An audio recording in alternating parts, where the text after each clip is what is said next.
There is a trial transcript buried deep in the Louisiana State Archives, one that courthouse officials in Iberville Parish quietly designated as administrative waste sometime around 1901. The document spans over 400 handwritten pages and concerns a woman whose name is absent from every plantation ledger, church registry, and county census between 1845 and 1869. Not a single official record acknowledges her existence during those 24 years. Yet, when the trial finally commenced in the autumn of 1869, 23 individuals, freedmen, former overseers, a parish judge, and 2 members of one of Louisiana's most prominent Creole families, all testified under oath about the same woman. They described the same face, the same voice, the same distinctive gestures. A woman who, according to every official document from Magnolia Crest Plantation, had never existed at all. Historians who have examined the surviving fragments of that transcript describe the experience as profoundly unsettling. Not because of what was said, but because of what every witness conspicuously refused to say. Across 400 pages of sworn testimony, no one volunteered her name. They referred to her as she, or the woman, and that one we don't speak of. When the presiding judge finally insisted that a witness utter her name aloud, the man, a freedman named Amos Picard, who had worked the cane fields for 3 decades, looked down at his hands for a long moment before quietly replying, "I don't believe saying it in a courthouse will make it any safer, Judge. I truly don't." The trial ended without a formal verdict. 4 of its witnesses died within 2 years of testifying. The woman at the heart of it all was never found. Before we continue with the story of Magnolia Crest and the woman whose name nobody would speak, if you're new to this channel, welcome. Here, we explore the forgotten corners of American history, the tales that were buried, reclassified, or simply never told. If that sounds like your kind of content, subscribe and hit the notification bell so you never miss an episode. And drop a comment right now telling us where you're listening from. What state? What city? We love knowing who's gathered around this particular fire. Now, let's return to Louisiana. It was the kind of autumn that only exists in the lower parishes. The air still thick and warm well into October. The cane fields tasseling gold along the river road. The Mississippi sluggish and pewter, colored beneath skies that couldn't decide between rain and haze. The year was 1869, and the world that had organized Magnolia Crest Plantation for the previous 4 decades was already gone, replaced by something unfamiliar and unsteady. But to understand what happened in that Iberville Parish courtroom, you have to go back much further than 1869.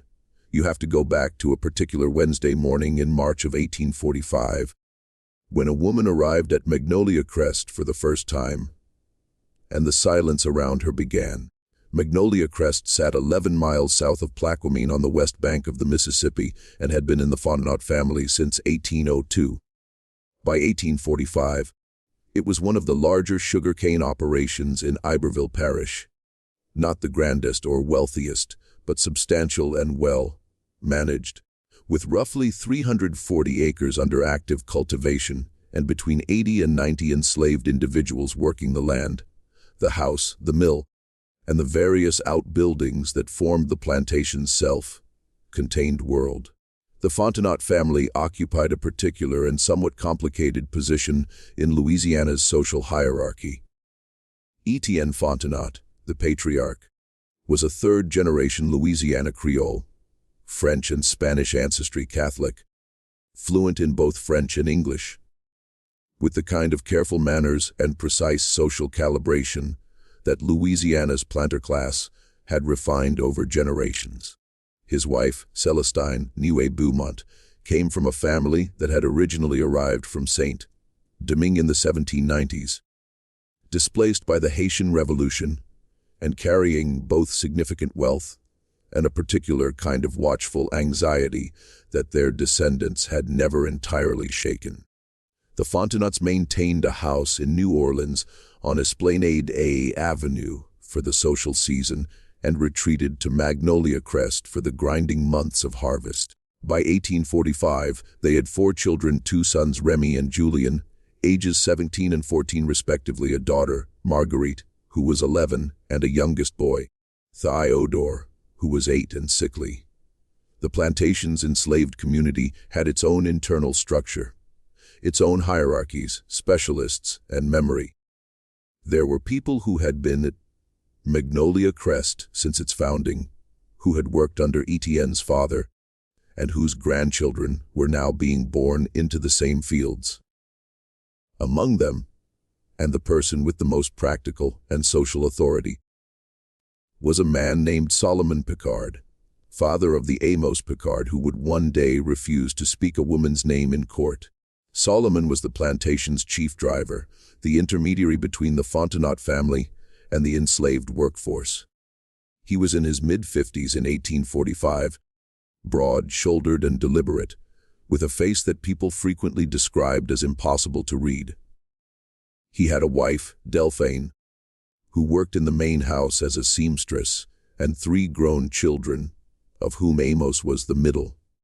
It was Solomon Picard who first saw the woman arrive. He described it later in a private account that his son Amos preserved, and that eventually found its way into the partial trial record, as an ordinary enough morning disrupted by something he couldn't immediately name. A wagon came up the river road from Plaquemine, driven by a man Solomon didn't recognize, and stopped at the far edge of the cane fields rather than coming up to the house. Solomon walked down to meet it, as was customary when supplies arrived, and found that it carried no supplies. Only a woman sitting in the wagon, bed among several bundles of personal goods. Watching him approach with an expression he struggled to describe. He wrote only that she looked at him the way a person looks at something they have studied very carefully from a great distance, and are now seeing up close for the first time. She was, by Solomon's account, somewhere between 30 and 40 years old, with a dark complexion and the kind of features common to Louisiana's most mixed communities. African-French, possibly some native ancestry, or the particular blending that the lower parishes had been producing for generations. She was dressed carefully and neatly in clothes that were good quality without being fine. She carried herself with a composure that Solomon recognized as one recognizes a skill, as something learned rather than natural, the composure of a person who has decided deliberately to appear composed. She handed Solomon a folded document from inside her jacket, a letter on Fontenaut family stationery in Etienne Fontenaut's handwriting, instructing Solomon to install the bearer in the small cottage at the edge of the kitchen garden, and to extend to her the same courtesies he would to any member of the Fontenaut household staff. It gave no explanation and no name. Solomon read the letter twice, then looked at the woman. "And what do we call you?" he asked. She seemed to consider the question for a moment. Not as if she didn't know the answer, but as if she were deciding which answer to give. Then she said, in French that was precisely as formal as Solomon's own, "You may call me whatever is practical." He called her nothing. Nobody did for a very long time. The cottage at the edge of the kitchen garden was small but sound. 2 rooms, a good hearth, a window that looked out over the herb beds toward the river. It had previously housed a series of the plantation's domestic workers, none of whom had stayed long. There was something about its position, slightly apart from both the main house and the slave quarters, caught between 2 worlds without belonging clearly to either, that seemed to discourage comfortable occupation. The woman settled into it within a day and began work within 2. Nobody knew precisely what her work was. That was the first problem. She was not assigned to any of the established roles at Magnolia Crest. Not field work, not housework, not the mill or the kitchen or the laundry. She moved through the plantation's day with the freedom of someone who had been told that her time was her own, and she used that time in ways that made people uncertain. She was often in the kitchen garden, handling medicinal herbs with evident expertise. Chamomile valerian, sarsaparilla, and the various bitter roots that the plantation's informal healer, an old woman named Clementine, had cultivated for decades. She was frequently seen walking the perimeter of the property in the early morning, before most people were up, moving at a careful and measured pace, as if she were counting steps. She occasionally visited the mill during grinding season and stood watching the machinery with an expression of focused attention that made the mill workers deeply uncomfortable. Most remarkably, she visited the main house, not through the back entrance as domestic workers did, but through the front door. Etienne Fontenot himself opened it for her on at least 2 occasions that Solomon observed, and on neither occasion did Fontenot's expression suggest that this was unusual. Within the enslaved community, the uncertainty about her quickly hardened into wariness. The wariness had several sources. The first was simply the mystery of her origin and status. She was not enslaved. That much was clear from her letter and her movements. But she was not free in the formal sense that white Louisianans recognized, nor was she Creole free, colored in the way that the parish's established community of free people of color was organized. She occupied a category that had no comfortable name. The second source of wariness was more specific. Old Clementine, who had been the community's healer for 30 years and commanded enormous respect, refused to speak to the woman at all after their first meeting. When asked why, Clementine said only that the woman knew things she shouldn't know, and that knowing things you shouldn't know meant you had gotten them from somewhere. And Clementine didn't want to think too hard about where. The third source of wariness was Theodore, Etienne Fontenot's youngest boy, 8 years old and chronically ill. He had been failing for most of his short life. The parish doctor visited regularly and prescribed the standard remedies of the era: calomel, bloodletting, various tonics, with results that ranged from minimal to actively harmful. By the spring of 1845, Celestine Fontenot had essentially resigned herself to the possibility that her youngest child would not survive to adulthood. This was not an unusual grief for the era. Child mortality was a constant companion in antebellum Louisiana, where malaria, typhoid, and yellow fever moved through communities with almost seasonal regularity. Within 3 months of the unnamed woman's arrival at Magnolia Crest, Theodore Fontenot began to improve. The improvement was gradual at first. Slightly better color, slightly more appetite. The persistent fever that had shadowed him for 2 years becoming intermittent rather than constant. By the end of the summer, it was undeniable. By the following spring, the boy who had spent most of his childhood confined to his room was running in the yard. The parish doctor, when confronted with this development, could offer no explanation and prudently declined to inquire too closely into its origins. Celestine Fontenot knew the origin. She had authorized it, had in fact initiated it, though the details of that arrangement would not surface until the trial 24 years later. She said nothing publicly. She simply watched her youngest child grow strong and paid whatever price had been agreed upon. And then she kept her silence with the practiced discipline of a woman who understood that some arrangements require silence to survive. The plantation's enslaved community watched Theodore's recovery with a complicated mix of emotions. The boy's improved health was objectively good news. A sick child's death created its own particular miseries for the people who served the household. but the manner of his recovery troubled people. Clementine, consulted privately, told Solomon that the woman had been using preparations she didn't recognize. Plants that didn't grow in the kitchen garden. Compounds that had no name in the French or English Clementine knew. She had seen some of what the woman carried in her bundles. She would not describe it in detail.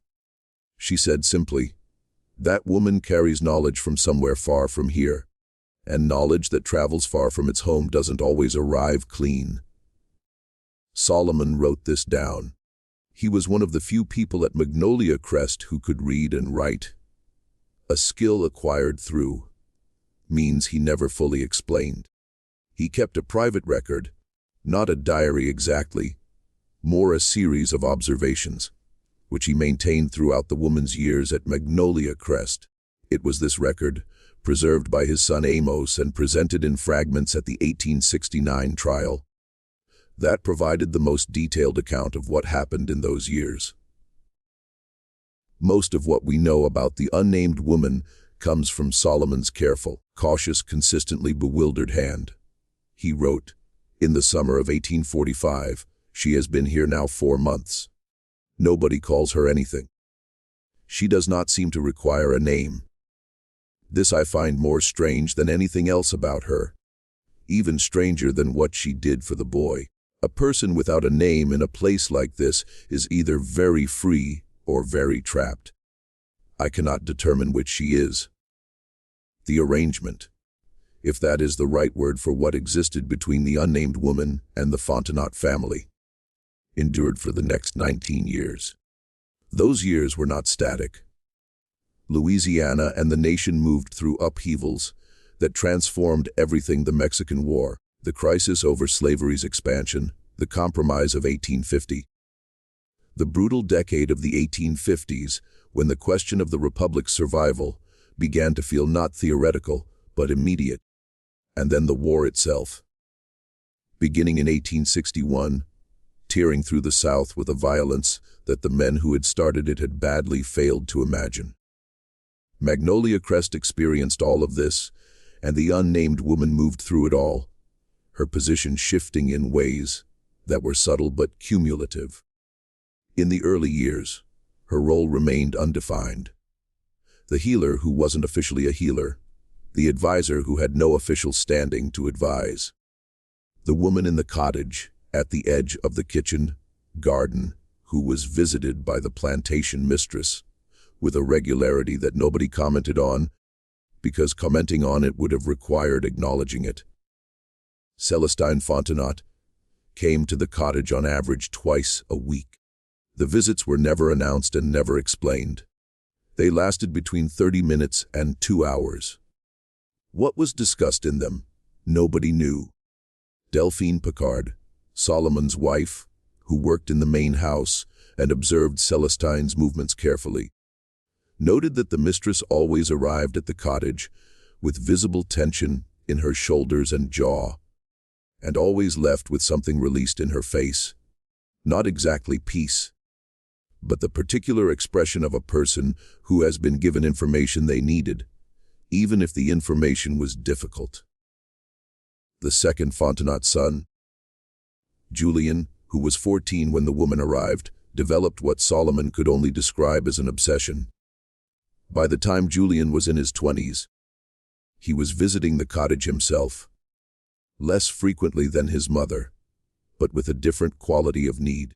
Where Celestine came seeking guidance or remedy, or whatever she found there, Julian came seeking something that Solomon, watching from a careful distance, identified as understanding. Julian was the family's intellectual, restless, hungry-minded, perpetually dissatisfied with the explanations he received from the world around him. He read voraciously, corresponded with men in New Orleans and France, and was the only member of the Fontenot family who had, from the beginning, treated the unnamed woman as someone worth engaging with directly, asking her questions, and appearing to genuinely listen to the answers. Whether this was appreciation or appropriation or something more complicated than either, Solomon could not determine, but he noted it. He wrote, Julian Fontenot treats her as if she is a library he has been given private access to. She allows this. I am not certain she allows it because she chooses to or because she has no choice. With her, these two things are sometimes difficult to separate. The eldest son, Remy, avoided the unnamed woman with a consistency so deliberate it was itself conspicuous. He was 17 when she arrived, 20 when he took a wife, 24 when he took over management of Magnolia Crest's daily operations from his aging father. By his mid-30s, he was running the plantation with efficient, organized competence, and he behaved toward the cottage at the edge of the kitchen garden as if it did not exist.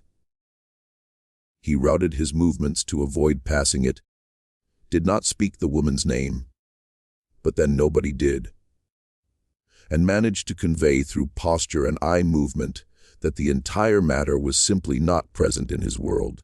Solomon found this more interesting than any other member of the family's response. He wrote, a man who avoids something that carefully knows exactly what he is avoiding. Then came 1853. In the summer of that year, yellow fever came up the river from New Orleans with the season's first oppressive heat. It moved through Iberville Parish with the efficient brutality of a disease that had been doing this for decades and had optimized its methods. Magnolia Crest was not spared. By August, 11 of the enslaved people were dead, along with 2 of the Fontenot household staff. The parish doctor had long since stopped visiting individual households and was instead doing triage at the courthouse in Plaquemine, where the bodies were accumulating faster than they could be processed. In September of 1853, Marguerite Fontenot, who had been 11 when the unnamed woman arrived, now 19 and recently engaged to a planter's son from Point Coupee Parish, developed a fever. What happened over the next 3 weeks is documented in 2 sources. A letter from Celestine Fontenot to her sister in New Orleans, which survives in a private collection, and Solomon's private record. The sources agree on the basic sequence of events.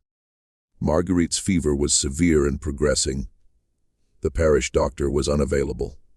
Celestine Fontenot brought the unnamed woman into the main house. For 19 days, the woman did not leave Marguerite's room. She slept on a pallet on the floor, prepared her own preparations in a small brazier she had brought from the cottage, and administered them on a schedule she kept in her head. She also, according to both sources, talked to Marguerite constantly during the worst of the fever. Not the soothing murmuring of a nurse, but actual conversation, as if she were keeping the girl tethered to consciousness by the thread of words. Marguerite lived.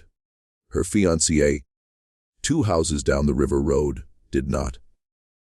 Remy Fontenot, when he learned that the unnamed woman had been brought into the main house, confronted his mother with a fury that Solomon, working in the yard, could hear through the closed windows.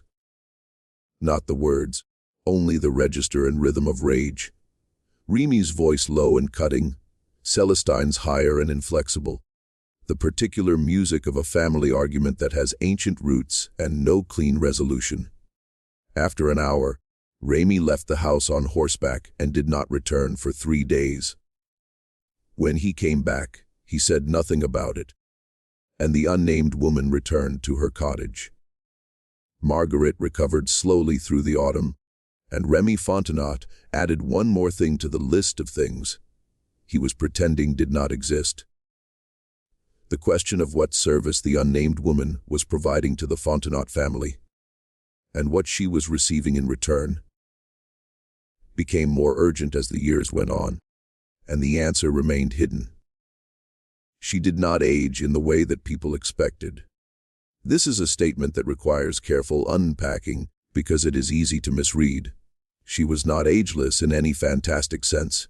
She aged, but she aged slowly, or seemed to, in ways that were difficult to account for. When Solomon first saw her in 1845, he estimated her age at 30 to 40. When he next made a careful note of her appearance in 1858, he wrote that she appeared to be somewhat older than when she arrived, but not so much as 13 years would account for. By 1863, when she had been at Magnolia Crest for 18 years, he wrote, "She is old now, but old in the way a well-made thing is old, worn in ways that show use, not in ways that show decay." Others noticed this. It fed the wariness.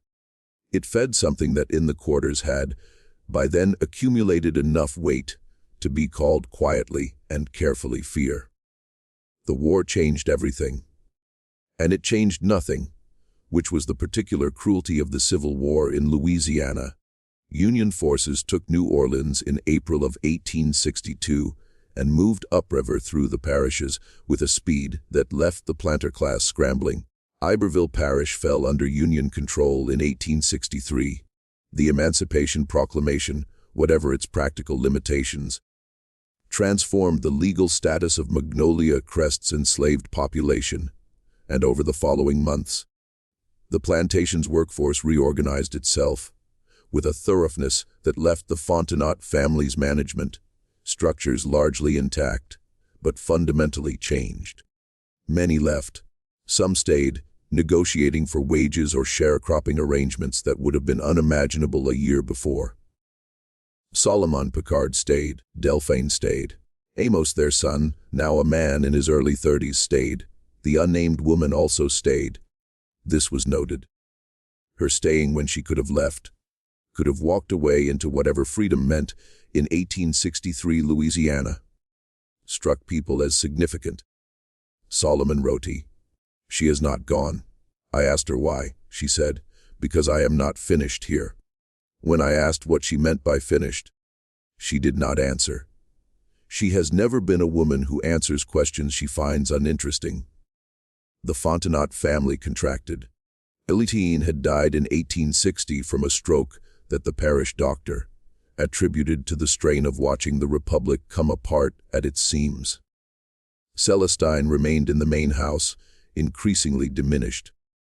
Remy took what remained of the family's resources and attempted to maintain Magnolia Crest as a going agricultural operation under the new order, with limited success. Julian had spent the war years in New Orleans, working in some capacity for the Confederate government, and then, after the city fell, apparently making himself useful to the Union administration in ways that his brother found unforgivable. Marguerite was in Natchitoches with her second husband. The first had died in the war's first year, and rarely wrote. It was Julian who came back first in the spring of 1865, and his return immediately complicated everything. Julian Fontenot was 41 years old in 1865, and the war had done to him what it does to men who think too much about the thing they're experiencing while they're experiencing it. It had made him certain of some things and uncertain of everything else. He came back to Magnolia Crest with a specific agenda, Solomon sensed, though the agenda revealed itself slowly. Julian spent the first weeks of his return re-establishing his relationship with the unnamed woman. He visited the cottage daily, brought papers and books, and seemed to be asking her questions of a more structured kind than he had in their earlier conversations. Less, "I'm curious about this," and more, "I need to understand this precisely." Solomon observed these visits without being able to hear their content, but he noted Julian's emerging effect. A mixture of urgency and something harder to name, not quite guilt, not quite desperation, the thing that sits between them. It was during this period that Solomon first began to suspect that the unnamed woman's position at Magnolia Crest was not what it appeared. He had long assumed that she was there, by Etienne Fontenot's arrangement, that the patriarch had brought her for reasons of his own, and that Celestine's subsequent use of her services was a secondary development. But something in Julian's behavior suggested a different possibility. The quality of Julian's engagement with the woman was not that of a man consulting a resource his family had acquired. It was something with older obligations embedded in it, something that predated his father's letter. Solomon wrote in the summer of 1865, "I have begun to think that she was not brought here by old Fontenot. I have begun to think that she came here for her own reasons, and that, whatever arrangement exists between her and this family, she negotiated it herself from a position of choosing, not of being chosen. If this is true, then the question of what she wanted from them, what she has been getting from them for 20 years, becomes the most important question about her, and nobody has answered it. Nobody has even asked it, at least not where I could hear. The question would be asked soon enough, but not by Solomon, and not in any private conversation. In August of 1866, Remy Fontenot's eldest daughter, a girl of 16 named Honorine, disappeared. She vanished on a Tuesday afternoon in the middle of a working week. Between the time her mother last saw her after the noon meal and the time the household sat down to supper and noticed her absence, she was not in the house, not in the yard, not anywhere on the property that a thorough search that evening could locate. The river was dragged. The cane fields walked, the outbuildings checked. Nothing. By the following morning, the search had extended to neighboring properties and the river road toward Plaquemine. By the third day, the parish sheriff was involved. But by the end of the first week, there was no evidence that Honorine Fontenot had left Magnolia Crest by any conventional means. No one had seen her on the road, no one had seen her on the river, and no personal items beyond the clothes she had been wearing were missing from her room. She was never found. The investigation that followed was cursory by any standard. Honorine was 16 and female, and the parish was still in the chaos of reconstruction, with the sheriff's office understaffed and overwhelmed by cases that involved violence, not absence. The working assumption, stated or unstated, was that she had run away to New Orleans, perhaps, or across the river to Baton Rouge, or with a young man whose name nobody knew. Remy Fontenot refused to accept this explanation publicly and barely accepted it privately. His wife, Clotilde Nétourau, accepted nothing. She demanded answers and received none. It was Clotilde who first spoke the connection aloud. She said it to her husband in their bedroom, and the sound carried through the old house's walls to where Delphine Picard was working in the hallway. Clotilde said, "That woman in the cottage, that woman your mother is always gone to. I want to know what she has given that family and what she has taken in return. And I want to know now, Remy, because our daughter is gone." Remy's response, according to Delphine's account at the 1869 trial, was a long silence followed by a single sentence. "Clotilde, some things in this house you do not ask about." And Clotilde, who was a Tourau and had not been raised to accept silence as an answer to anything, said, "Then God help us all, because I will find someone who will ask." She was 3 years ahead of her threat. The asking would come in 1869, in a courthouse in Plaquemine, with a judge and a jury and 23 witnesses and 400 pages of testimony. And at the center of all of it, unchanged, unnamed, waiting, the woman in the cottage. The 3 years between Honorine's disappearance in 1866 and the trial in 1869 were the years in which everything that had been hidden began to pressure its containers. Celestine Fontenot died in the spring of 1867 in her sleep at the age of 71. Her death was not unexpected. She had been failing steadily for 2 years. But its timing, coming less than a year after her granddaughter's disappearance, sharpened certain edges. Her death also removed the last living person at Magnolia Crest who had been present at the unnamed woman's arrival and who had known the full terms of whatever arrangement existed. Etienne was dead. Celestine was dead. The arrangement's origins were now locked inside two people, Julien Fontenot and the woman herself. Remy Fontenot, in the months after his mother's death, began to do something that Solomon had not previously observed him doing.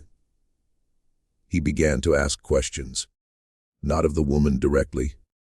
Remy still would not approach the cottage, still routed his movements around it, with the same deliberate geography he had maintained for 20 years.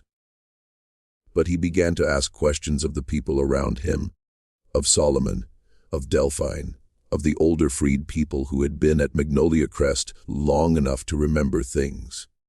He asked with the controlled effect of a man who was terrified of the answers, but more terrified of not knowing. About the early years, about what the woman had done and said, about who had visited her and when, about what Clementine had said before she died in 1859, about the particular texture of his mother's visits to the cottage. Solomon answered what he could, withheld what he felt he should, and watched Remy Fontenot arrive over the course of several months at a conclusion that visibly horrified him. What that conclusion was, Solomon did not record directly, but he wrote in October of 1867, "Remy Fontenot now knows something he did not know before. I cannot say how much. I can say that it has made him frightened in a way he has never been frightened before. Not during the war, not during the fever years, and not when Honorine disappeared. A man who has spent 20 years refusing to look at something, when he finally looks at it, sees everything at once. I do not envy him this." The following month, Remy Fontenot went to Plaquemine and spoke to the parish attorney. He returned without having achieved whatever he had gone to achieve. The parish attorney, a man named Voisin, was not interested in a complaint that amounted to, "A woman of uncertain legal status has lived on my property for 22 years under an arrangement made by my deceased father, may have done something to my missing daughter, and my deceased mother knew about it and never told me." Voisin reportedly pointed out that without a body, without a witness to any specific act, and without a clear articulation of what crime was alleged to have been committed, there was nothing the legal system of Iberville Parish could usefully do. Remy came home, and a week later, the unnamed woman came to him. This was unprecedented. In 22 years, she had never come to Remy. She had always been the one approached, the one visited, the one sought. But on a November evening in 1867, while Remy was working in the Plantation office reviewing accounts, there was a knock at the door, and he opened it, and she was there. Solomon was not present for this conversation, but Remy told him about it the following day in a state of controlled agitation that Solomon had never before observed in a man he had known his entire adult life. The conversation, as Remy described it, was brief. The woman had come to tell him something. Specifically, she had come to tell him that she knew he had spoken to Voisin, and she had come to tell him that if he pursued a legal remedy, things would come out that he would not find comfortable. Things about his family, things about arrangements that had been made over the years in exchange for the services rendered, things that he, Remy, had benefited from without knowing he was benefiting, which she seemed to feel was not a mitigating circumstance. Remy asked what she wanted. She said only what she had always had: the cottage, the freedom of movement, the arrangement. Remy said that the arrangement had apparently included his daughter, and he would not continue any arrangement that had included his daughter. The woman said very quietly that his daughter had not been part of any arrangement, that Honorine's disappearance was not something she had caused or could explain, and that she understood why he thought otherwise, but that he was wrong. Remy did not believe her. This was where things stood in early 1868, when something changed, though Solomon was never entirely clear on what.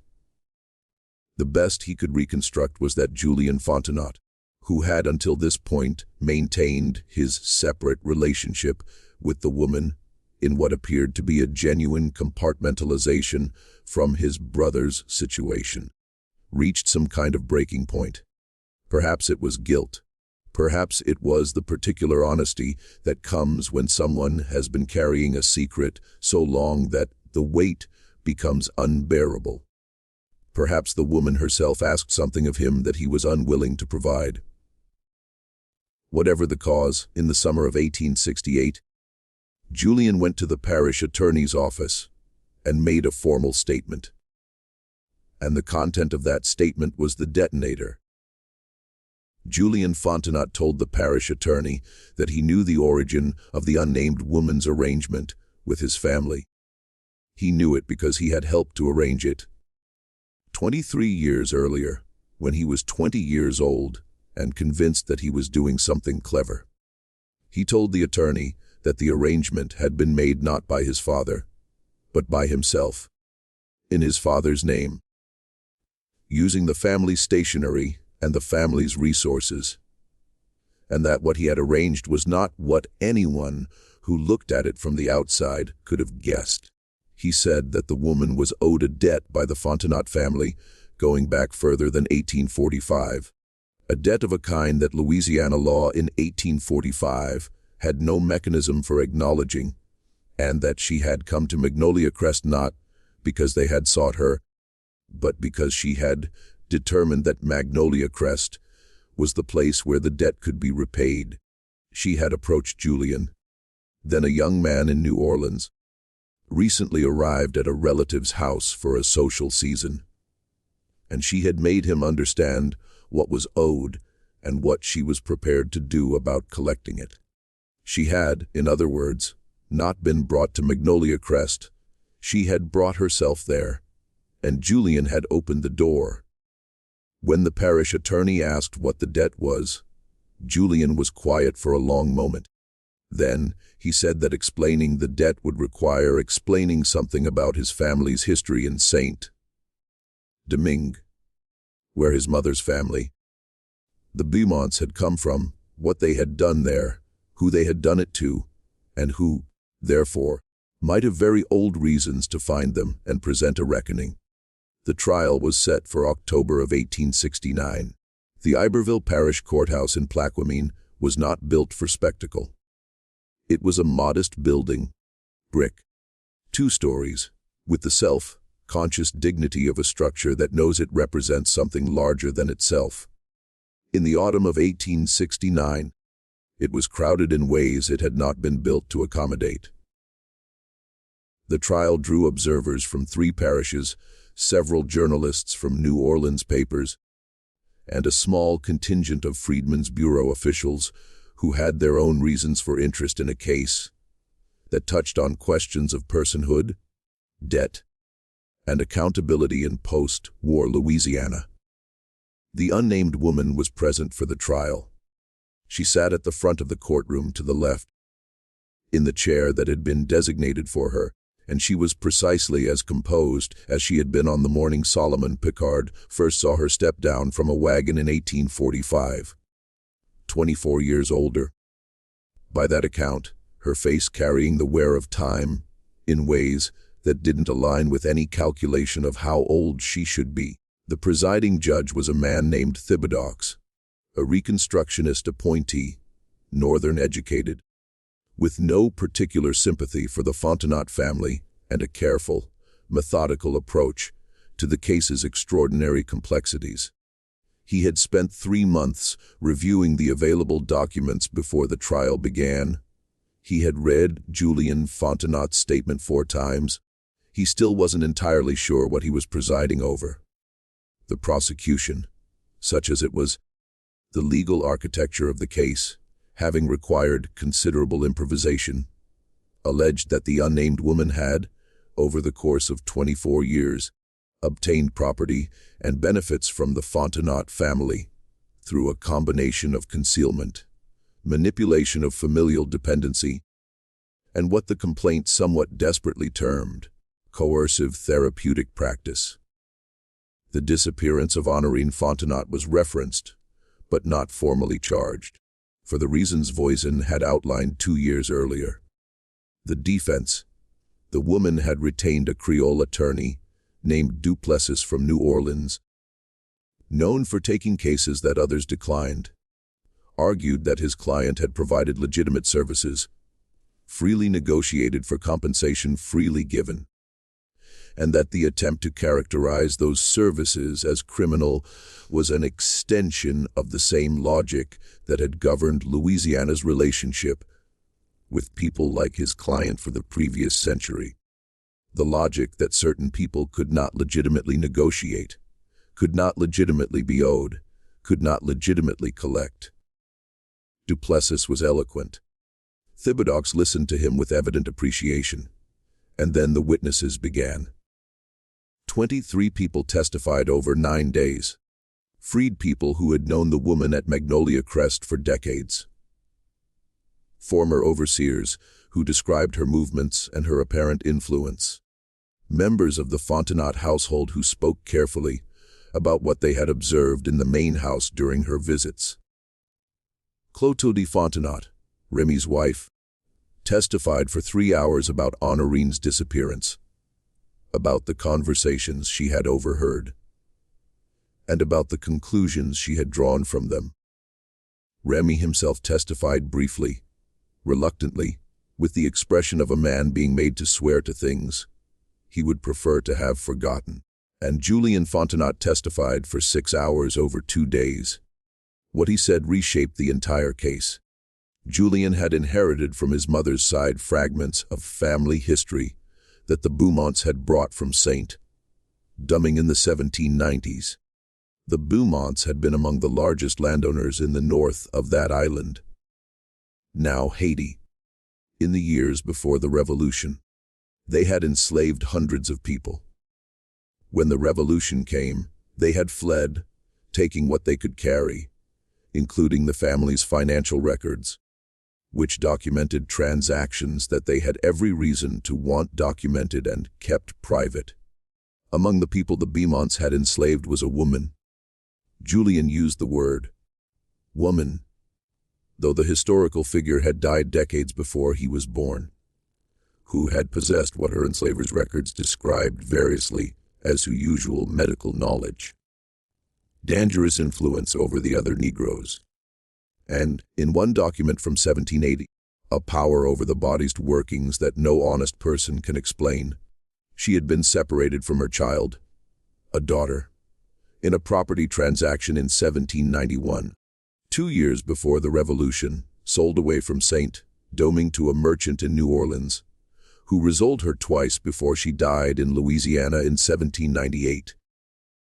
The daughter had survived the Revolution in St. Domingue, had found her way eventually to New Orleans, and had built a life of sorts in the city's complex, free black community. And the daughter's daughter, and her daughter, and hers. Julien traced it as carefully as he could with the documents his mother had inexplicably preserved, had maintained a particular knowledge about the Beaumont family's whereabouts, about what was owed, about what had been taken. The woman in the chair at the front of the courtroom was, if Julien's reconstruction was accurate, the great-great-granddaughter of the woman the Beaumonts had sold away in 1791. She had come to Magnolia Crest to collect. Not violently, not dramatically. She had come to collect in the way that someone collects a debt that is compounded over 3 generations, carefully, patiently, and with absolute certainty that the collecting would be done. She had provided real services. The healing was real, the knowledge was real, the preparation that had kept Theodore alive and brought Marguerite through the fever was real. The guidance that Celestine Fontenot had sought twice a week for 2 decades was real. She had provided these services in exchange for what the Beaumonts had long since forfeited any right to withholding money, security, and the specific legal documentation, deeds, financial instruments, registered agreements, that she had been quietly accumulating with Julian's knowing assistance over the course of 19 years. When Julian finished testifying, the courthouse was silent for a long moment. Then the judge asked the question that had been waiting in the room since the trial began. He asked about Honorine. And Julian Fontenot's composure, which had held for 6 hours, fractured visibly. He looked at his hands. He looked at the ceiling. He looked briefly at the woman in the chair, who looked back at him with an expression that several witnesses later described in strikingly similar terms. Not cold, not cruel, but with the patient quality of someone who has long known this moment was coming and has simply been waiting for it to arrive. Julian said, Honorine found the documents that the woman had been accumulating. The deeds, the financial instruments, the registered agreements. Honorine, 16 years old, curious, familiar enough with the Plantation's office to know where papers were kept, had found them, had understood enough of what they meant to be frightened by them, had panicked, had run, not been taken, had run to New Orleans. On a steamboat she boarded from a private landing 2 miles down the river road from Magnolia Crest, using money she had taken from a household drawer. A detail Remy Fontenot had known and not disclosed, because disclosing it would have required explaining why his daughter had run and what she had found. Honorine had been in New Orleans since 1866, living with some difficulty in a boarding house in the American sector. She had not contacted her family because she did not know how to explain what she had found, because she was not entirely certain her family would believe her, and because somewhere in her 16-year-old reckoning, she had concluded that what she had found was something she was not supposed to know, and that the safest thing to do with knowledge you're not supposed to have is to remove yourself from the situation in which you acquired it. She was, when Julian made this disclosure, 20 years old, alive, and findable. The Freedmen's Bureau officials in the courthouse took note of the address Julian provided and made their own arrangements.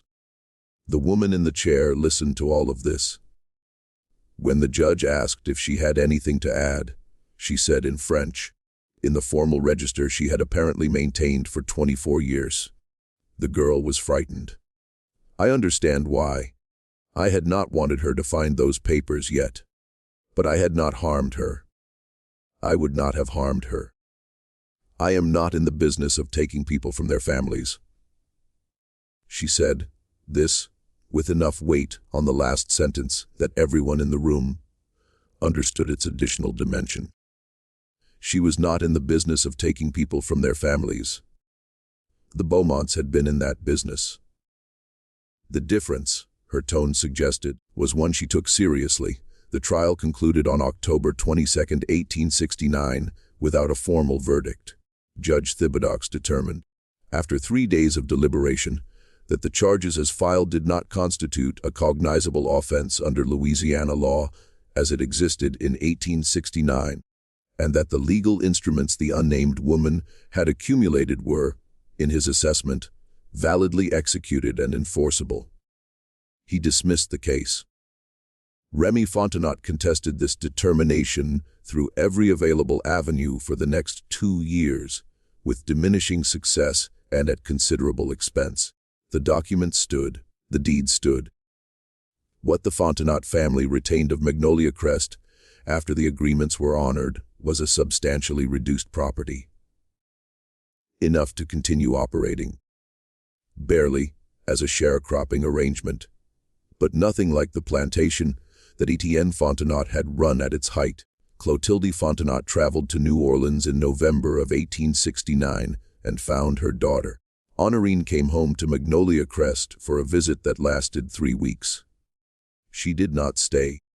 She was 20 years old and had been living independently for 3 years, and whatever she had seen in those years, New Orleans in the late 1860s was no gentle environment.